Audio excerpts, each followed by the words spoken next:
إن وعد الله حق لا أقول ما هذا إلا أساطير الأولين أولئك الذين حق عليهم القول في أمم قد خلت من قبلهم من الجن والإنس إنهم كانوا خاسرين ولكل درجات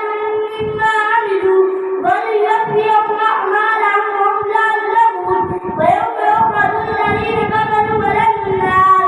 أذهبتم طيباتكم في حياتكم الدنيا واستمتعتم بها فاليوم تجزون عذاب الهون بما كنتم تستكبرون في الأرض بغير الحق وبما كنتم تفسقون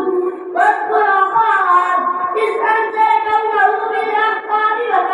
وقد خلت النذر من بين يديه ومن خلفه ألا تعبدوا إلا الله إني أخاف عليكم عذاب يوم عظيم قالوا وجئتنا لتأفكنا عن آلهتنا فأتنا بما تعدنا إن كنت من الصادقين قال إنما العلم عند الله وأبلغكم ما أرسلت به ولكني أراكم قوما تجهلون فلما رأوا عارضا مستقبل أوديتهم قالوا هذا عارض ممطرنا بل هو ما استعجلتم به ريح فيها عذاب أليم تدمر كل شيء بأمر ربها فأصبحوا لا إله إلا مساكنهم كذلك نجزي القوم المجرمين ولقد مكناهم فيما مكناكم فيه وجعلنا لهم سمعا وأبصارا وأفئدة فما أغنى عنهم سمعهم ولا أبصارهم ولا أفئدتهم من شيء إذ كانوا يجحدون بآيات الله وحاق بهم ما كانوا به يستهزئون الله أكبر